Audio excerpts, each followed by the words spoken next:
Good afternoon, ladies and gentlemen. Welcome to the exciting, innovating, and amazing Propagandacast from your host, Imperial Dane, the one and only master propaganda heroes like defender of the fatherland, off here to 2v2 on Torrente. Yes, it's been a while since we've seen Torrente, roughly around the same time. We could actually veto maps, so yeah, Torrente just isn't a popular map. Go figure. In the north, we have BlueMoon and Xufe fighting here, both for the Deutsches Afrika Korps. Here with the 16th Panzer Division, 2nd and 7th Panzergrenadier companies. In the south it is Von 1, Petrolonmove and Hanwoomul fighting for the British Empire, the Commonwealth, here with the 53rd Infantry Division, tasked with slowly gaining control here of this city from the Germans. We got Panzergrenadiers 250 out of BlueMoon. We got Xufe with double Panzergrenadiers. We got Sappers and Dingers there for Von 1 and Hanwoomul with double Sappers intersection. No battle groups yet. As always, big hearty thanks to my Patreon supporters and the continued generous and absolutely wonderful support of the Propagandacast, and a big hearty thanks to those who keep commenting and liking my videos. Helps out immensely with the YouTube algorithms. Also, a bit of news. Apparently, the patch was supposed to get in June has been delayed to July, but they're adding some extra things, including improved, sound effects for small arms, amongst other things. So that should be a big win for someone who've definitely been having issues with that. There's also going to be additional VFX improvements, so who knows what that means. Obviously, that could mean anything, but hopefully they take a few hints from CoH3, including stuff like windshields flying off and armored side skirts falling off, but that's just me. And they're also going to be looking at the time to kill for the early game, which likely basically just means they're probably looking at buffing all the bolt-action rifles, because it's not the issue with the sappers, I find. Typically, it's a lot of the other things. In particular on the German side with their bolt actions, they typically just tend not to make much of an impact. So that's definitely something they're finally looking into as well. So, amongst other things. And there's also a bunch of other additions to that patch, including you can place random factions now, in a sense. Well, just have a random faction selection, in a sense. So there's a bunch there going on. Lost, though, not just the half-track, but the Panzergrenadiers inside. Always a bit of risk there. That's definitely, though, painful here for BlueMoon. Great, though, there for the Allies. Heavy blow there to the 16th Panzer Division. Section number 2 on there for Von 1. Something about the Panzers moving forwards here, so yeah. British are obviously enjoying that one. The Germans, not so much. That Schützenpanzerwagen did not do much to Schütz those inside. Dinker moving forwards. I'm happy to have them. Typically, it's to be. And we've got fighting across the northern side here. Sections happening forwards here. Rather fierce urban combat. We got Italian Infantry out of BlueMoon. We got Light Support Company.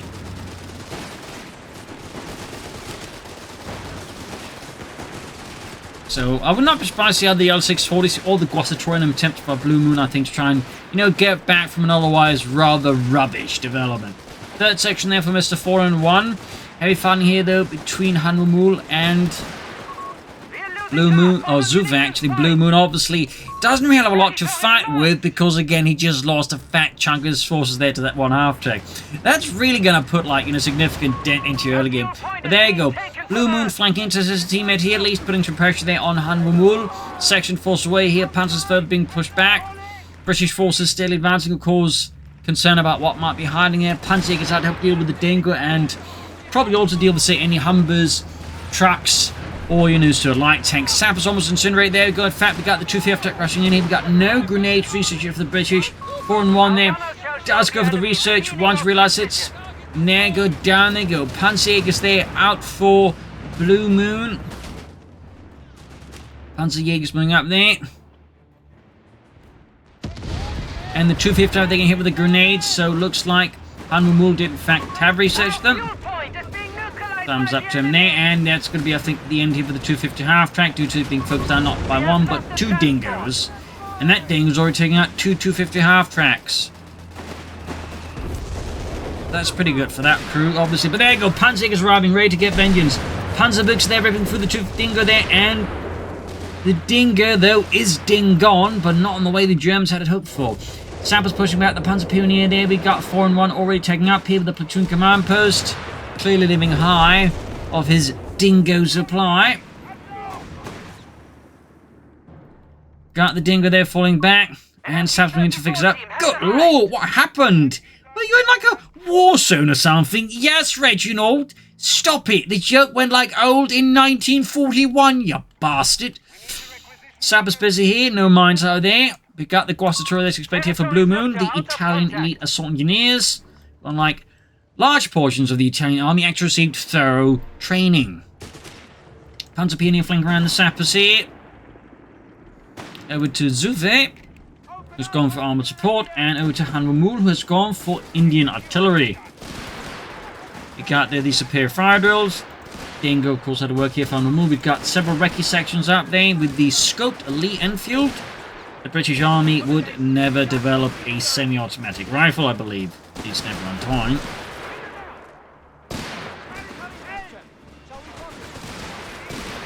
Partly because the British Army, in a sense, kind of had the same idea about infantry, you know, fighting, and essentially how the infantry was supposed to be, you know, equipped like the German army. That is, the machine gun was the core, the rest of the chaps are just there to support the machine gun. Of course, as you might have noticed, the British didn't exactly select something like the MD-34, the MD-42, they went for the Bren gun. That, of course, highlights, of course, that even then there were then significant differences, like, you know, of what was important in the machine gun. So, those are some of those fun bits there. Panzer Pioneers right below artillery strike here.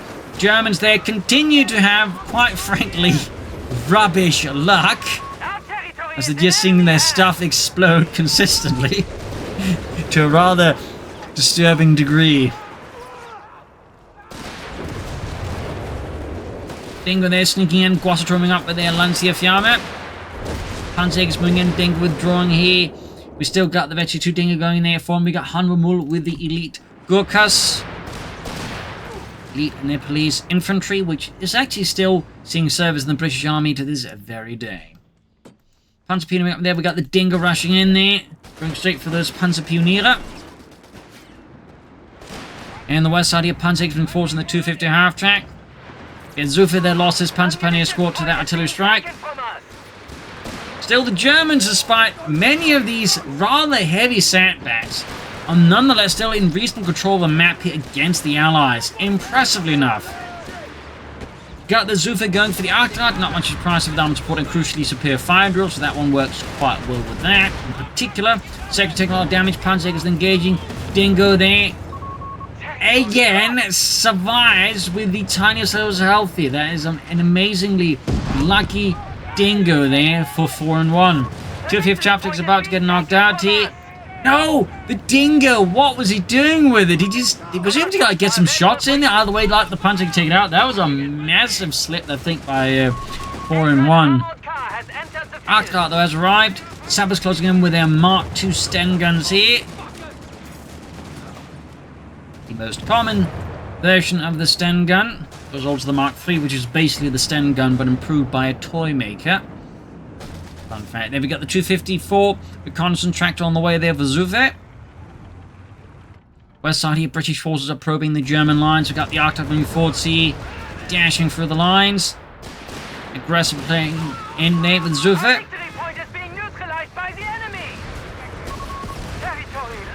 And of course, it is worth noting, currently the British have basically, I think, at this point, only the anti-tank rifles, not anti-tank rifles, anti-tank grenades. And we see that 4-1 has also gone for an artillery, so that is 2 battle group selections there, right into the same thing. A lot of Gurkhas, and I would not be surprised to also see, you know, a bunch of artillery being unleashed against the Germans. Stuart Lighting there for Hanwoomul. Obviously going to be a great counter to the Arctic. Bren section there versus the Gurkhas. Not Gurkhas, but the Guastatori.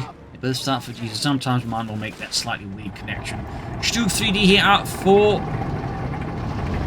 BlueMoon, the Sturmgeschütz 3 Ausführung D, one of the earliest model of the Stuke 3 series.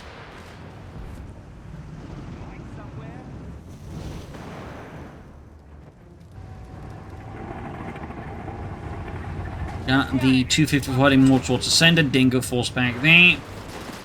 Gurkhas engaging with their Bren gun.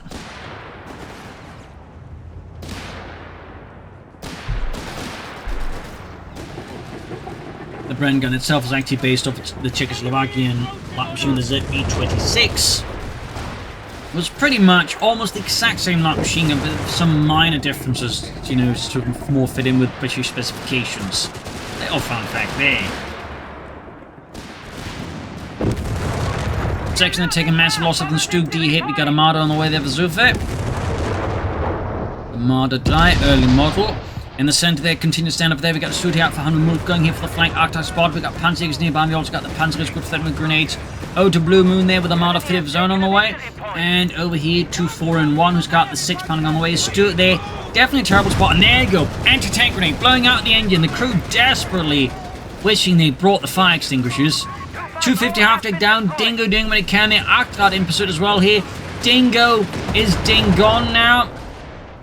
In the east here, British forces fighting out there with the Germans as well. The Stug D definitely being a problem here. Stuart, though, will survive. Grenade assault here. Load of Mills bombs there. Flung after the Germans. And the Panzers beside the building. It looks like Xufe there kind of forgot about them. And so he got basically cleared out there. Stug 3D needs repairs. Has added the pinlight machine gun, very good, though worth noting on the Stug, the early model Stugs in particular, this was actually very much improvised with the gun shield. Its early Stug models did not have that at all, so what would happen is the actual crew there would just improvise one. Fun fact. Section about to get wiped out here, Arctic continuing in here. No grenades though, so looks a bit of luck here for Xufe. Panzers there, we got the MD-34 and the Panzer Grenadiers forcing back the sappers. East side of your 6-pounder gun versus the Stug D popping its Veterans 1 ability. Double shots here, I think he's going to have to withdraw here. And Xufe might be planning also Stug Ds. We'll have to see. Marder hanging back there, the Marder 3 early model.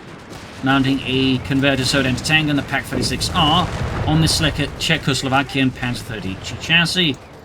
Gloucester there flanking, got a truck on the way there for 4-in-1. Could be Polson, but I'm guessing that's more of an ambulance choice there, which honestly isn't bad at all. People do have a slight tendency of overlooking the ambulances, in particular the Americans. No, most players do, I mean. I also need to use ambulances more, to be honest, so. Anyway, Samsung Forces taking heavy damage from the Gloucester. The flamethrowers there ripping through them. Panzer with the cannon. Stug D there, Veterans 1. Truck almost done. Grenades there dodged, but the Gloucester down just to Giuseppe, Marco, and Mario. In the west side, British forces once moving forward. So we've got the Stug going for deep flank here. Hanwoomul clear's got something sneaky planned out. 254 moving up here. Anti-tanking hammered with German artillery fire there. Specifically mortar fire. Got the Stug 3D dashing in there. Veterans 1, of course.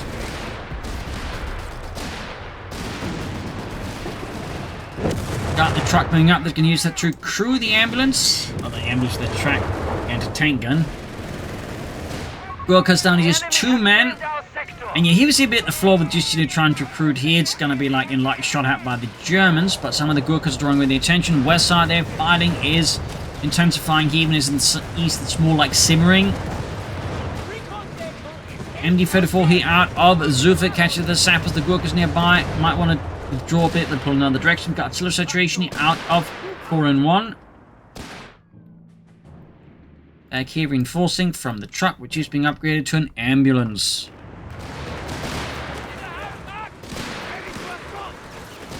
Good lord, an ambulance! Yes, Reginald! Soon we'll get hot, fresh tea. Wait, that's not an ambulance. Well, if we don't do that, the Americans will think we're communists.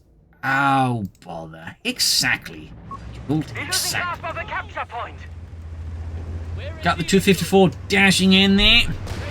No, this was an actual vehicle. Basically, it was both tracked and wheeled. It was sort of a experimental vehicle that most of the servers in North Africa, they very quickly gave up the concept. But they still made a bunch of them.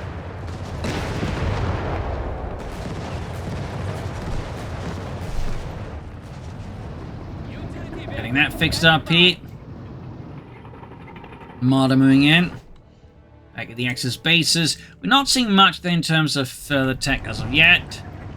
Arctic assault grenadiers, Panzerjägers moving up here, supported by the 254 and other German equipment. We got Marders and Stugs here covering the center as well. There looks like they're focusing hard here on Hanwoomul, basically leaving 4-in-1 here to sort of, swim around on his own until he catches on to what the devil is going on there. That said, the Germans can't even be fast about it, or he will catch on, and he could exploit this by trying to swing around here. So, not exactly a safe move by the Germans if they decide to dither about, which does feel like what they're doing at the moment. And in an interesting choice, we actually get the howitzer there, the towed one, called in by BlueMoon. That's providing with the significant artillery assets here versus the Allies.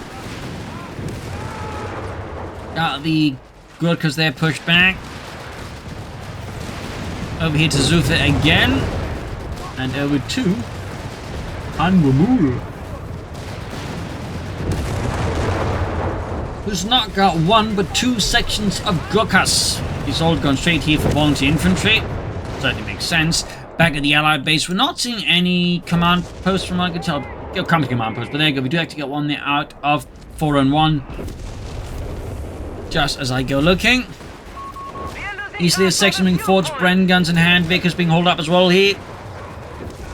Timing wise, certainly not a bad time to go for it. Something we got here out of Hanwoomul, in particular as the British, you do have that incentive to take up fast because you get out the elite foot guards. Meaning even if you don't have the fuel, you can still get in some elite infantry. That, for example, is one of the things the DAK kind of lacks. There's not, like, in that sense, a huge incentive to rush it out because you're not calling in any elite troops. It's pretty much all fuel dependent, so there is less of an incentive there to take up rapidly.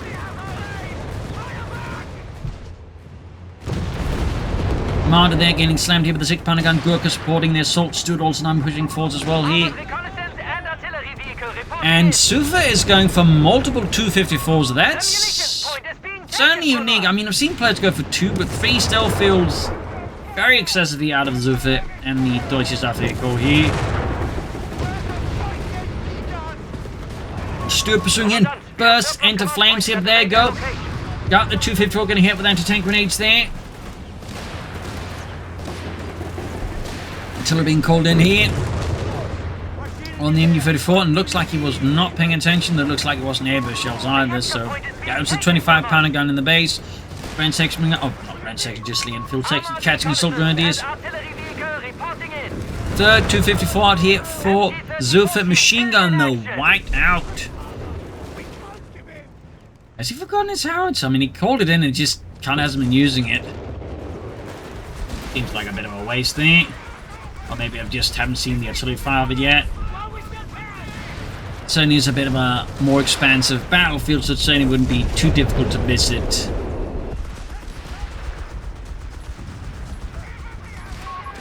Germans holding the side here. Not going to. We do get smoke then. I think it's the howitzer actually deploying smoke then. Very rare to see someone actually using a howitzer to deploy the smoke though. I can't help but wonder, for a howitzer, it does kind of fire some pretty small, you know, smoke shells. I don't know, expect them to be just a bit more impressive than that. Kind of looks like mortar smoke. Another martyr there for Xufe, who's definitely getting a bit short on infantry. Foot guards there for Hanwoomul. Bring in some of the finest men. Church there, though, not looking structurally safe here. And I think the Italian assault engineers catch on to that pretty quickly. Do get it to called in here on the British forces. There you go. Unit wiped, 6-pounder gun also in the danger zone here and cleared out by the 254s. British forces will need to get more offensive against all these 254 reconnaissance tractors. Armada 3 has entered the field. Got the Marder fleet out there.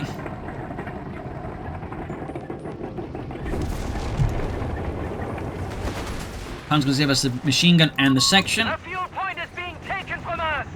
27 now, 138 so far. The Germans have a good. Yeah, actually, the Allies have a good. Germans, not vice versa.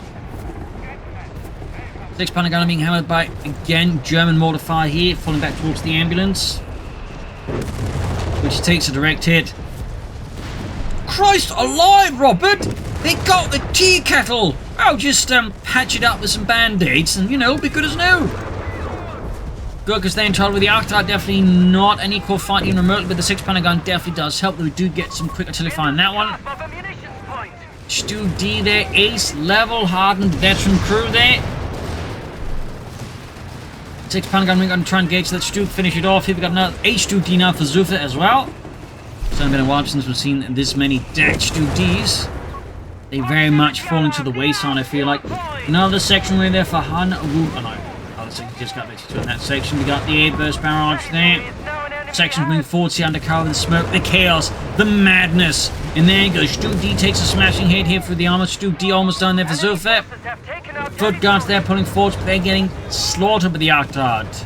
And they're very much forced to withdraw here and abandon the assault for now. And there goes Xufe's Sturmgeschütz has arrived. So again, 2 Stug 3Ds.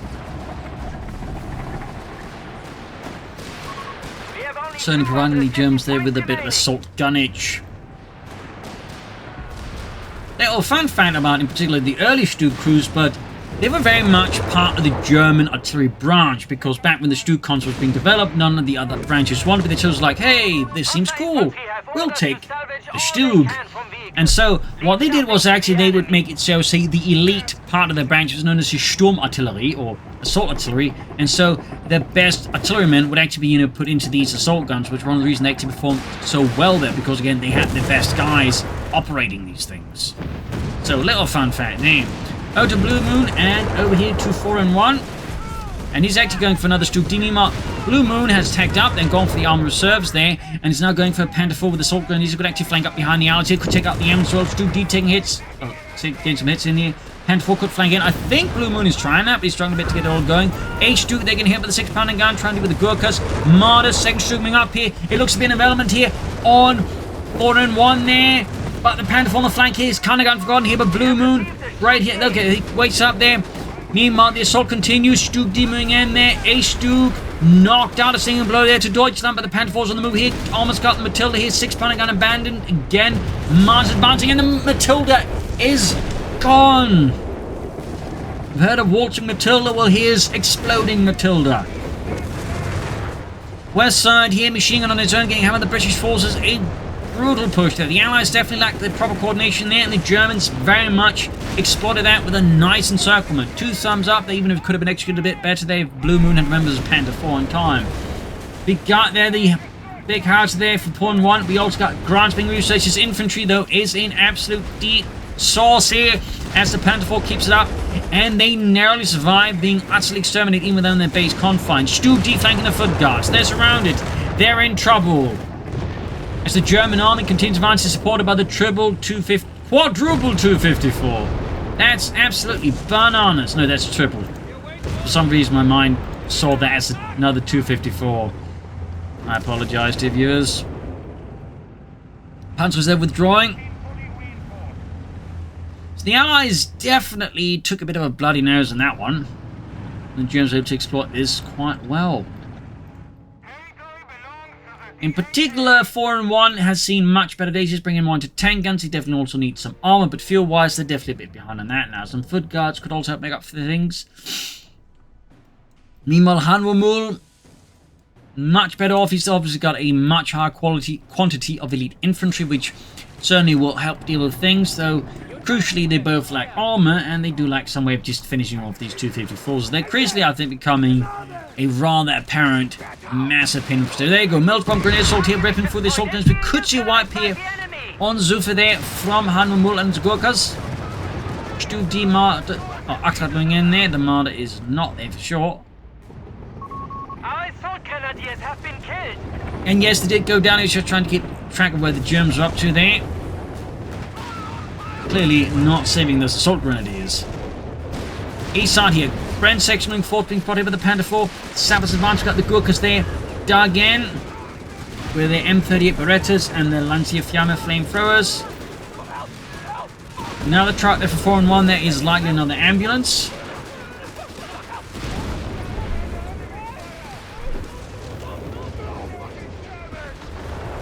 Stug D there. Got double foot guards out of Hanwoomul. That is certainly a fair amount of elite infantry. Then he's got, we got 2 Gurkhas. Did one of them get wiped? And then he's got 2 foot guards. That's really a lot of elite infantry, particularly when factoring, you know, again, with volunteer infantry, they are going to be a bit cheaper to enforce here, so he's definitely further encouraged to, like, just commit heavily to the elites here. 2 thumbs up. Panther 4 flanking, supported by the assault gunnies. Hanwoomul's foot guards, they are very much forced to withdraw here.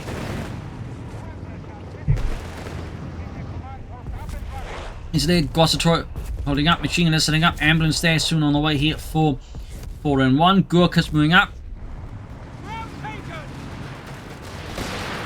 Fresh assault here, the Gurkhas once more leading the charge here. Assault is flooding here the excess way there with grenades, but it's not enough to stop the Gurkhas. Far from it. They dash the way forwards, and the Germans are very much forced to give ground here Fortunately, I think here for Xufe, the foot guards are still busy. Also, we got a 17-pounder gun out here, bringing the big guns to halt the Germans. Over here to Xufe, and who's going for the Panzerarmee Commando, no, to Hanwoomul, with his 4 elite infantry squads and his 17-pounder gun. And there you go. About to get hit here by the 17-pounder gun. Great shot on the Stuke 3D. Still firing down nearby. Ooh, great shots there on it. Artillery being further unleashed here upon the 17-pounder gun here. Yes, and losers, they're just getting focused down by so much artillery gets cleared out. Their foot guards moving up. And there you go, 254 trying to steal it here. Xufe there, really bold. 254, 232 that takes a hit. Mass artillery strikes here, almost got the radio truck. Mass artillery strikes here, and the ambulance is completely crumbled there. East side here, British forces there, trying to get to the victory point, having a hard time there. 254 actually knocked out. That's actually a small win there for the British. Removes some of all the artillery there that Xufe was just chucking at them.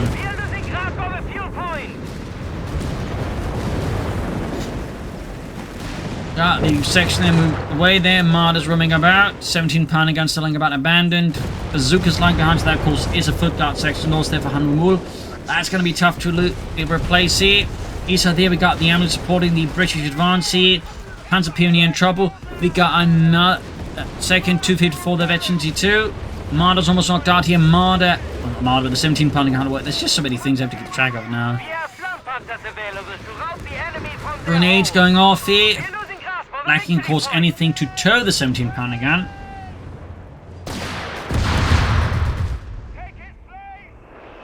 Assault is moving in here, supported with the Xufe smoke is being deployed as well here by BlueMoon. 6-pounder gun hiding out. Armoured search to Xufe as well there. Does look like a Tiger. Eine schwere Panzer, meine Herren. Cyberspace of the Western Victory Point here. 17-pounder gun just waiting for someone to tow it.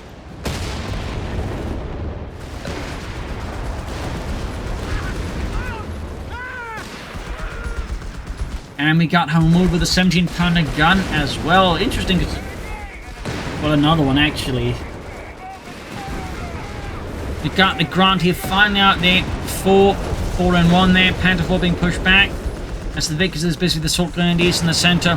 British forces are making a break for it here. We got 213 versus 239. The Allies still have the victory point lead, but the Germans have been difficult. Machines there wiped out by the Italian howitzer. Marder's flanked by the foot guards being forced back here. Bazooka fire there, threatening to explode the munitions. Italian howitzer, there's veterans who won. Not too shabby there by BlueMoon.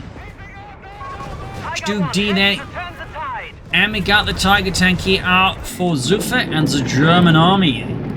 Sent in by the 504th Schwere Panzerabteilung, which was the only heavy tank unit, I believe, in Italy. Fun fact. I mean, they did have a heavy tank destroyer unit, the 653rd, I believe, which was equipped with the Elephant tank destroyer. Fun fact. And even more fun fact, they're actually, back in the day before they began on Companies Online, they were actually planning an Italian expansion for Company Heroes, which would have featured the Elephant.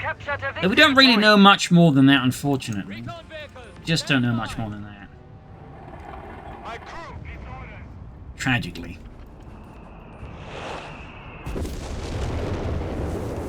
Arctide moving forwards here. 6-pounder gun scores a great hit here. We could see the Arctide go down. Italian hounds keeping up. We've got more artillery called in there. Certainly making it difficult for the British to go for a more static approach. West side here. 17-pounder gun there being hauled about. We got the sappers, the Brents, Gurkhas, and more sappers moving in there. 17-pounder being hauled forwards. So basically using one truck to shift both the 17-pounder guns about there. Bit tricky, but certainly in the right circumstances can work, but it definitely requires, I think, some really smart planning. 200 points left for the Germans. Ambulance still hard at work there for Mr. 4 and 1. Tiger tank there, slammed to the side. He couldn't even try and see a, tandem shot out the foot guards. Doesn't happen, I guess. 17-pounder scores some great hits there. Pushing back here. Xufe's Tiger. Quite well. Back here to BlueMoon, who might also be going for a Tiger Tank. I know to 4-1, who's definitely not going for a Tiger Tank, but he is going for Foot Guards.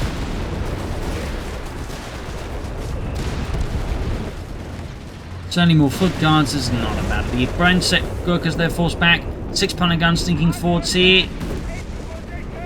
Lots of smoke here, which also makes it difficult here for Hanwoomul to use the 17-pounder gun easily and freely. Moving in the other 17-pounder gun here.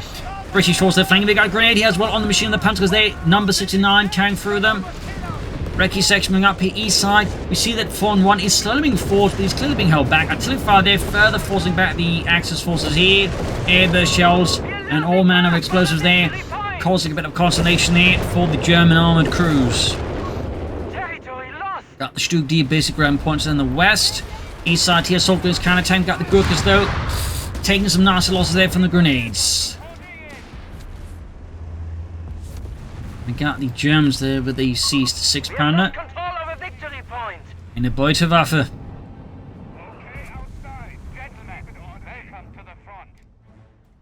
Sitting out there.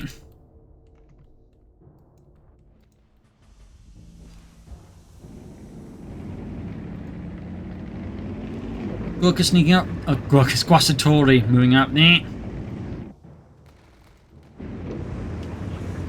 It's only a bit rare in some respects to see double Indian artillery nowadays. Most likely to see double Australians. But I think by now, more people like, either for whatever reason, just move back towards this. Because it's not like Indian artillery suddenly became magically bad. I think partly it's just, it's what we're using for so long until Australian defense hit. Certainly Australian in some regards, I think, is also even more straightforward than Indian. So, but there you go. 17-pounder gun wipe. That's definitely a painful blow there to him. Second 17-pounder gun scored great here. Third, second one being crewed here by the ambulance.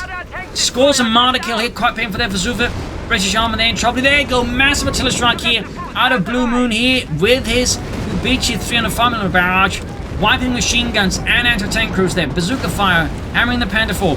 We got the second Tiger tank out here. The German army is getting ready to swing the hammer of the Third Reich here at the British. 17-pounder gun being hit with the artillery fire there. Out pulled in with the 254s. And back to 3 there for Xufe. Panther 4 moving in. Martyrs and reserve bikes as well. Of course, we got the Tiger tank incoming any moment now. 4-1's definitely the tough spot because it's really only got the Grant and Znat and Bandit anti-tank gun to deal with like any armor. So he's definitely poorly equipped to deal with the Tiger tank. And meanwhile, we see Hanwoomul there is losing his anti-tank guns, the 17-pounder gun, meaning he's also going to be struggling quite a bit there. So the situation for the British is starting to look a bit dicey despite having the victory point lead here over the Axis. So many other issues are really, building up here and really making things uncomfortable for them. 167 to 306. Tiger advancing. Artillery fire raining down death from above. 166 still. Another Grant there for 4-1.